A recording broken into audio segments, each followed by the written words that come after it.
बिस्मिल्लाहिर्रहमानिर्रहीम। अस्सलाम वालेकुम। आप देख रहे हैं KM Khalid official YouTube channel और मैं हूं खालिद महमूद खालिद। पाकिस्तान, भारत एक दफ़ा फिर अमेरिका के एजेंडे पर। रोहित शर्मा मेरे साथ मौजूद हैं। आपको तारुफ का ज़रूरत ही नहीं है अब उनका किसी तारुफ का। हर प्रोग्राम में मेरे वो जब भी भारत के बारे में प्रोग्राम करता हूं तो वो मेरे साथ होते हैं। तो आज अमेरिका ने जो बयान दिया है टेड राइस ने, उनके स्पोक्स पर्सन ने फॉरेन ऑफिस के, तो रोहित आपने सुना?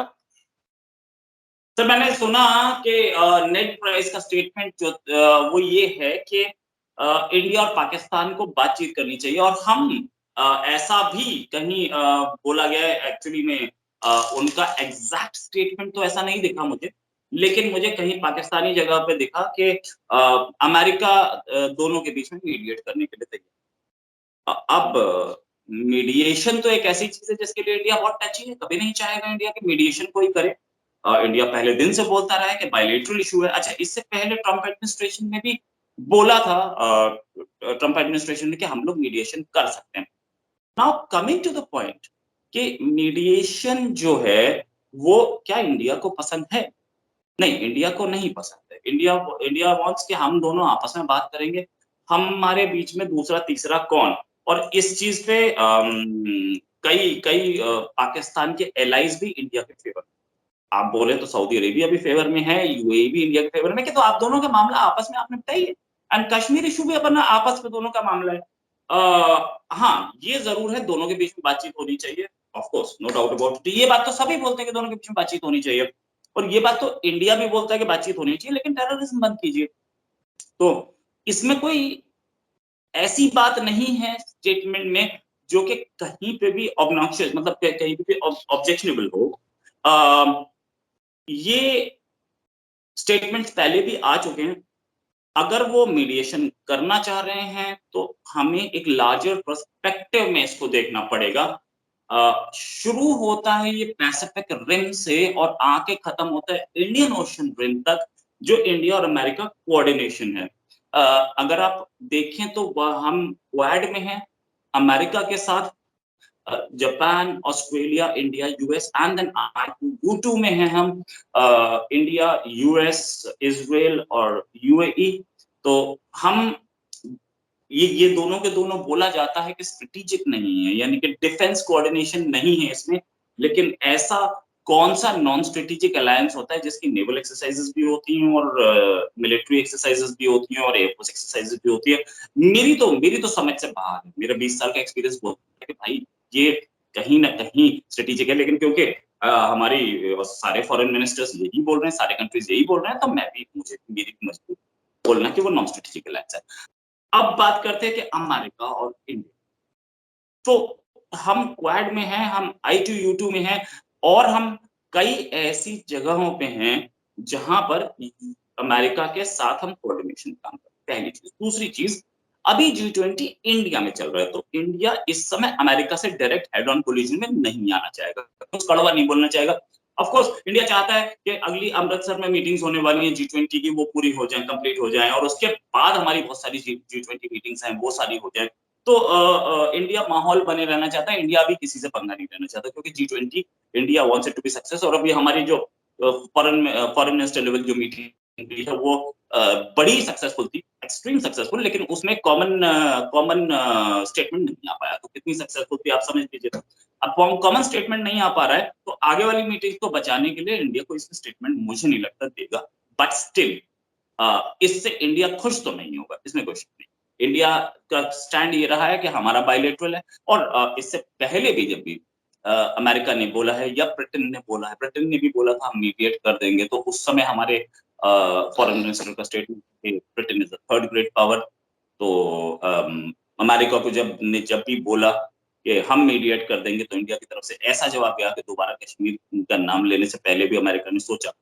इस बार ऐसा रिएक्शन नहीं आएगा क्योंकि G20 फँस रहा है। G20 खत्म होने के बाद ये रिएक्शन आ सकता है और हो सकता है अगर अगले साल कोई अमेरिका बोले कि हम मीडिएट कर देंगे, तो उसको इंग्लिश और हिंदी दोनों लैंग्वेज में समझा दिया जाएगा मीडिएशन कैसे होती है। अब ये बताइए ना कि 2019 से पाकिस्तान और भारत के दरमियान जो ताल्लुकात है वो कशीदा हैं जब से कश्मीर का मामला खड़ा हुआ है। और 370 का मामला जो था। 4 साल बाद आज अमेरिका को क्यों इस बात की ज़रूरत पड़ी कि वो पाकिस्तान और भारत के दरमियान ताल्लुकात को बेहतर बनाने की बात करता है और ये भी कहता है कि आप अपने जो डिप्लोमेटिक टाइज़ है उन्हीं के साथ जो काम करें, हम मुदाखलत नहीं करेंगे लेकिन मीडिएटर जो मतलब सालिसी है, वो हम ज़रूर उसमें अदा कर सकते हैं। तो ये आज क्यों ज़रूरत पेश आई जबकि इस वक़्त भारत जो है वो G20 भी उसको भी होस्ट कर रहा है। आइंदा एससीओ के भी प्रोग्राम चल रहे हैं और दूसरी अहम जो इंटरनेशनल ऑर्गेनाइज़ेशंस हैं, उनमें भी भारत बहुत एक्टिव है।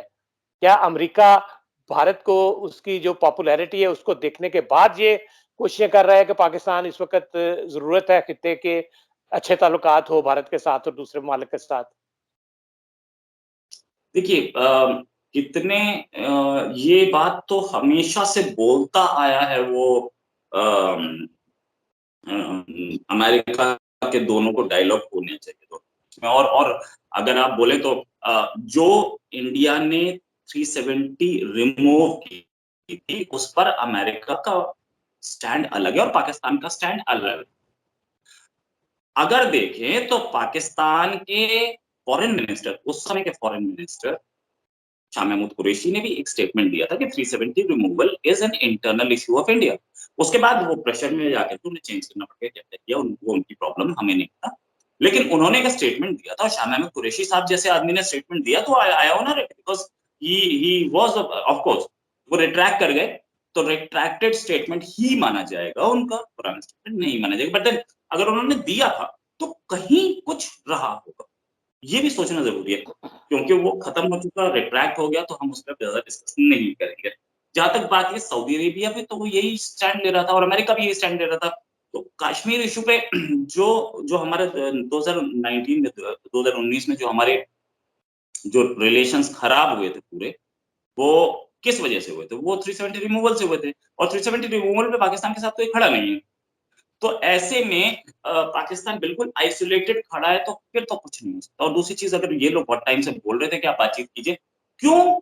क्योंकि अमेरिका ये नहीं चाह रहा था कि उसको ज़्यादा फ़ोकस देना पड़े साउथ एशिया पे या मिडल ईस्ट पे। अब इब्राहिमिक अकॉर्ड्स देख रहे हैं, जो दुश्मन पिछले पिछले 70 साल से जो 80 साल से जो लोग दुश्मन हैं, वो आपस में दोस्ती कर रहे हैं।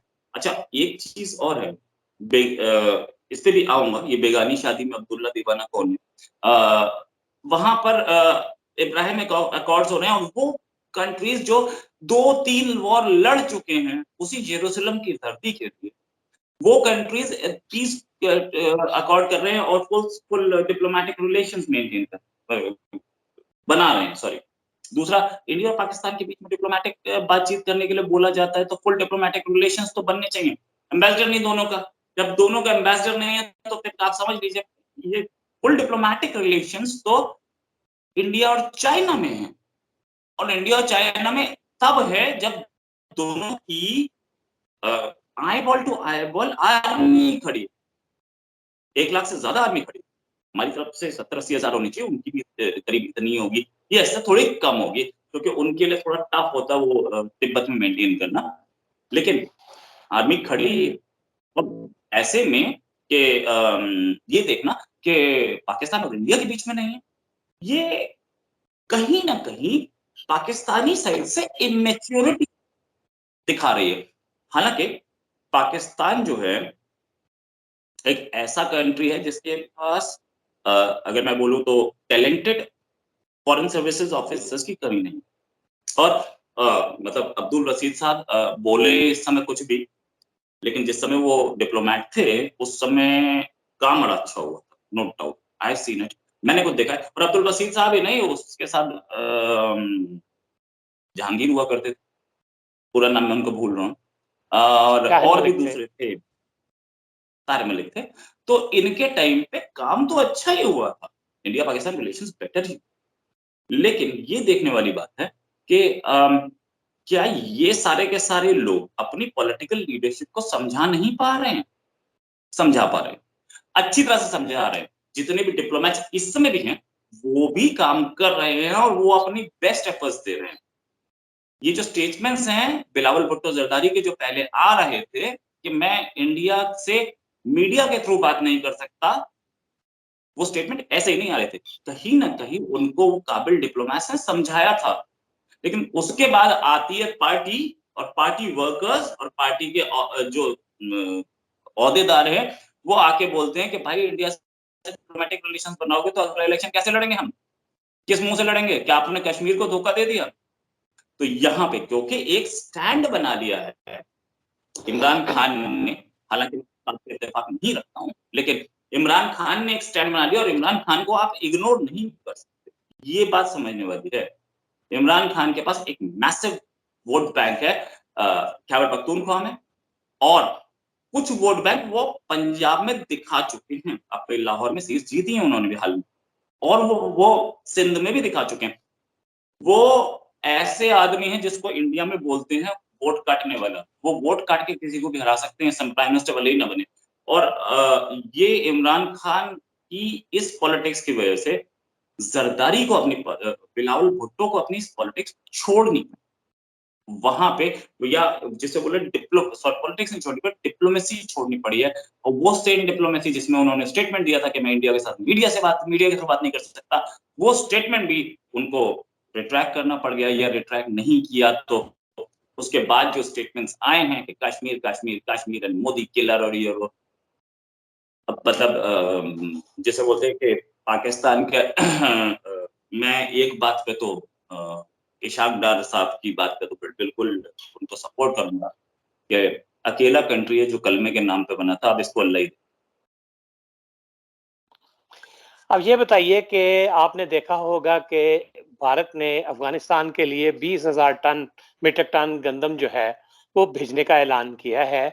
लेकिन इस दफ़ा भारत का ये कहना है कि वो पाकिस्तान की जो लैंड है, वो यूज़ नहीं करेगा। बल्कि ईरान के रास्ते चाबहार जो पोर्ट है, वहाँ से अफ़गानिस्तान ये गंदम भेजेगा।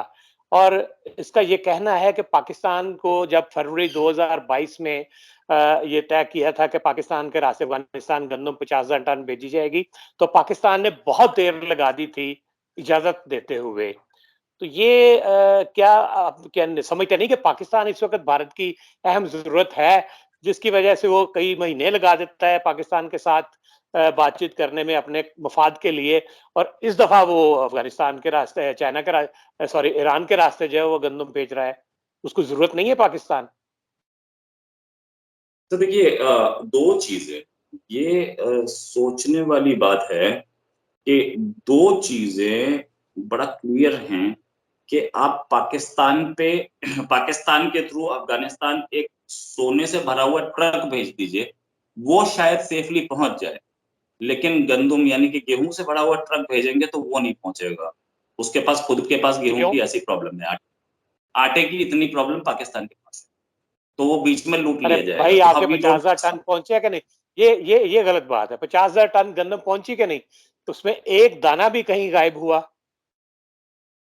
सर वो देखिए रिपोर्ट्स ये थी कि वो पाकिस्तान में बेचने आ गया था, बेचने के लिए आ गया था वापस, पेशावर में, ठीक है? अब वो रिपोर्ट्स थी, ठीक है, मैं तो जाके देखा नहीं लेकिन फिर भी, उस समय जब वो गया था, उस समय पाकिस्तान के साथ इतनी प्रॉब्लम नहीं थी। आज भाई साहब we don't trust Pakistan, sorry. उसके पास पाकिस्तान के पास आटे की इतनी प्रॉब्लम है, सोना भले ही निकल जाए, आटा पटक फँस जाएगा। तो हम लोग वी डोंट ट्रस्ट पाकिस्तान, हम लोग भेज रहे हैं उधर से और वैसा ये जोक्स अपार्ट ये पहले भी हो चुका है। हम लोग ने ईरान से दवाइयाँ भेजी है, हम लोगों ने ईरान से सामान भेजा है। अब ब्यूरोक्रेटिक हैसल्स इतने हैं दोनों कंट्रीज़ और ट्रस्ट लेवल इतना कम है कि वो बोलते हैं जी हमारे ट्रक से जाएगा और इंडिया बोलता है ठीक है हमारे भेज दो। वो वहाँ से जवाब आता है पाकिस्तान से कि यार तुम्हारा एक भी जिसे बोलते हैं ड्राइवर मारा गया या किसी ने मार दिया तो फिर हमें डिप्लोमैटिक हैसल्स आएँगे।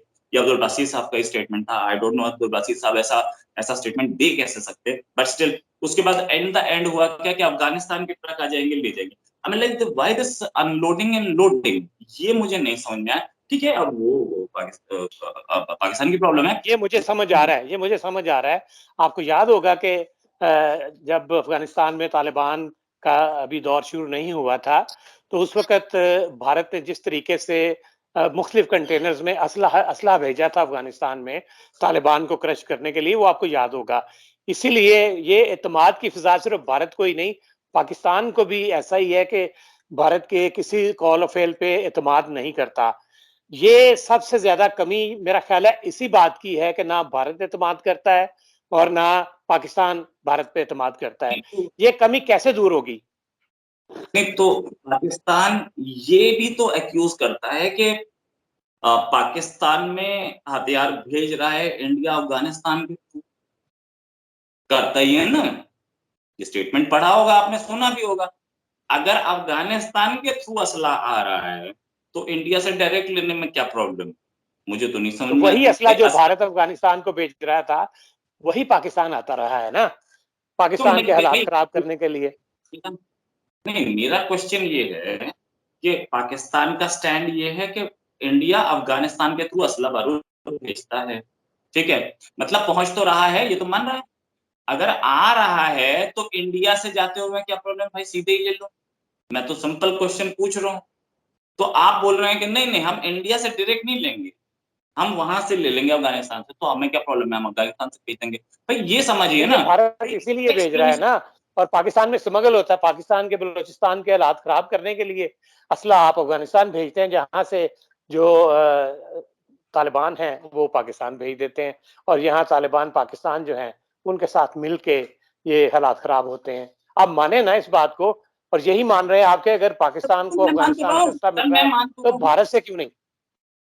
बात तो सुन लीजिए ना सर, मैं मान तो रहा हूँ, मैं तो बिल्कुल मान रहा हूँ कि भाई ये तालिबान जो है इसको बिठाया किसने था वहां कुर्सी पे? ये तालिबान के रूल में आ रहा है ना वहां से असला। तो तालिबान को बैठाने के लिए कौन गया था वहां? यहाँ से फैज अहमद वहां क्या शादी करने गए थे उसकी? तो वहां मुल्ला उमर की, मुझे नहीं पता भाई, हो सकता है कि गए हों, लेकिन गए थे। और उसके बाद भी वहां से असला पहले भी आ रहा था और अब भी आ रहा है, तो तालिबान बैठा के क्या मिला जी? अच्छा फैज दूसरा, हमीद का आपने जिक्र किया, आपने देख ही लिया होगा कि पाकिस्तान में अब फैज हमीद के खिलाफ कार्रवाइयां जो हैं उसकी बातें हो रही हैं, और जिस तरीके से उन्होंने अपनी एक्टिविटीज की वो तो सबके सामने है। नहीं तो कार्रवाई हो रही है, तो ये तो सिर्फ इंडिया जो क्लेम करता है उसको आप एक्सेप्ट कर रहे हैं कि हाँ सही बात है। इंडिया को एक्सेप्ट ही कर रहे हैं ना, यू आर एक्सेप्टिंग कि हाँ गलत कर रहा था फैज अहमद, वहां जाकर के तालिबान की गवर्नमेंट बना रहा था। लेकिन यही तालिबान के तो झंडे लहराए जा रहे थे आपके शहर लाहौर में, और यही तालिबान के झंडे तो लहराए जा रहे थे वो क्या नाम है उसका, हफ्सा मदरसा पे। तो तब तो कोई वो नहीं था। यही तालिबान आपके ही अपने आदमी आपके कंट्री में मार रहा है, तो कोई प्रॉब्लम नहीं है ना। वो हफ्सा मदरसा वाले को अरेस्ट नहीं किया गया अब तक, उसको अरेस्ट करने की हिम्मत भी नहीं की। खैर मैं मानता हूँ। देखिए सर, कंट्री में बहुत सारी चीजें होती है। पाकिस्तान जैसे बड़े बड़ी कंट्री में 22 करोड़ की पॉपुलेशन है यार, एक आदमी ऐसा निकल ही गया जिसके खिलाफ गवर्नमेंट कुछ नहीं कर सकती। बड़े बड़े आए निकल गए, है ना, तो वो कोई प्रॉब्लम नहीं है। भाई ये समझने वाली बात है कि एक आदमी तालिबान टीटीपी, तहरीके तालिबान पाकिस्तान, भाई वो है इंडिया उसे सपोर्ट करता है, ये बात मैं मान लेता हूँ ना एक बार के लिए। लेकिन उसका एहसान उल एहसान को छोड़ा किसने? हमने छोड़ा था क्या? वो तो पाकिस्तानी आर्मी की कस्टडी में था। तो ये भी तो मान लेते हैं कि पाकिस्तानी आर्मी के लोग जो थे जिन्होंने उसे छोड़ा था वो इंडिया के एजेंट थे। ये भी नहीं मानने के लिए तैयार, है ना? और पाकिस्तानी आर्मी भी नहीं, इंडिया की ये एजेंट है। इंशाल्लाह वक्त आने पे ये भी साबित हो जाएगा कि कौन किसके लिए काम करता रहा है और कौन काम नहीं, करवाता रहा है। बहरहाल इस वक्त बात ये हो रही थी कि अमेरिका ने जिस तरीके से मैं पाकिस्तान और तो भारत के दरमियान ताल्लुकात में मैं तो सालिसी का किरदार अदा करने की बात की है, और जिस तरह आप मैं कह तो रहे हैं कि भारत इसको तस्लीम नहीं करेगा, जिस तरीके से पहले इंग्लैंड ने कहा था। क्या आप बोलना चाह रहे हैं कुछ? मैं तो आपको नहीं, मैं तो आपको सिर्फ एक चीज बोल रहा था। अगर ये टीटीपी तहरीके तालिबान पाकिस्तान इसको इंडिया हथियार देता है, इंडिया पैसा देता है, तहरीके तालिबान पाकिस्तान जो है वो इंडिया का है पूरा, मैं मान लेता हूँ इंडिया का है, तो उससे पीस टॉक्स पाकिस्तानी आर्मी क्यों कर रही थी? पाकिस्तानी आर्मी भी इंडिया की है क्या? ये जवाब कोई नहीं देगा। कोई पाकिस्तानी जर्नलिस्ट ये जवाब मैं देने के आपको लिए तैयार जवाब नहीं है। बिल्कुल सर आखिर दीजिए, पे मैं वेट मैं कर रहा आपको यही बताना चाहूंगा कि पाकिस्तान की जो आर्मी की साबिक जो मैनेजमेंट थी, जो लीडरशिप थी, वो तालिबान को इसलिए सपोर्ट करते रहे कि उस वक्त इमरान खान की हुकूमत थी पाकिस्तान में, जिसको तालिबान खान भी कहा जाता था, और अब उसी के नतायज आप देख रहे हैं कि अब बिल्कुल उलट हो रहे हैं। बहरहाल कौन सपोर्ट करता था, कौन सपोर्ट नहीं करता था, अगर हम इसी बहस में पड़े रहेंगे, तो ये तो मामला कहीं का कहीं निकल जाएगा। क्यों जी, एक बिल्कुल शिया आप सही जनरल कह को रहे हैं, सब सपोर्ट पता किया है। गया? मैं अपनी बात को कंक्लूड करता हूँ कि सबको पता है कि टीटीपी को हथियार कौन देता है। आप तस्लीम भी कर चुके हैं कि जी मान लेते हैं कि भारत जो है उनको हाँ, बिल्कुल मैं हथियार मान देता रहा हूँ है। ना। सर मैं मान रहा हूँ, इसका कोई जवाब देगा कि उस इंडिया की जो एजेंट है टीटीपी जो आपके लोगों को मार रहा है, आपके कंट्री में ब्लास्ट कर रहा है, उससे सीज़फायर क्यों बात हो रही थी? इसका जवाब कोई नहीं देता।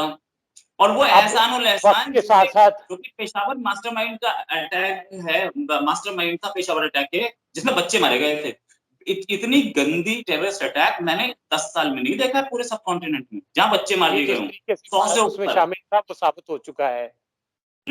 तो उसको छोड़ा किसने एहसान-उल एहसान को? ये भी तो मैं सुनना चाह रहा हूँ ना सर। भारत शामिल ना था, मैं मान रहा हूँ। आप मैं बिल्कुल आपकी सारी बातें मानूँगा, आप जितने झूठ बोलोगे सारे मानूँगा। मैं एक सिंपल सा क्वेश्चन तो पूछ फिर रहा हूँ, आप उसको भी तो छोड़ा झूठ ही किसने? बोल रहे हो ना, सारी बातें झूठ बोल रहे हो। भाई, ये एहसान-उल-एहसान छोड़ के बातें नहीं गया? एहसान-उल-एहसान इसका को नहीं छोड़ा मतलब गया? ये है कि मैं एहसान-उल-एहसान को छोड़ यही आज का नतीजा तो अख़ज़ हमारा करूँगा कि हमारा अमेरिका जिस कुलभूषण कुलभूषण आज तक कैसे नहीं छूट पाया भाई? कुलभूषण क्यों नहीं छूट पाया? यो वो सरबजीत कैसे नहीं छूट पाया? एहसान-उल-एहसान कैसे छूट गया? कौन-सी हाई सिक्योरिटी प्रिज़न में था वो?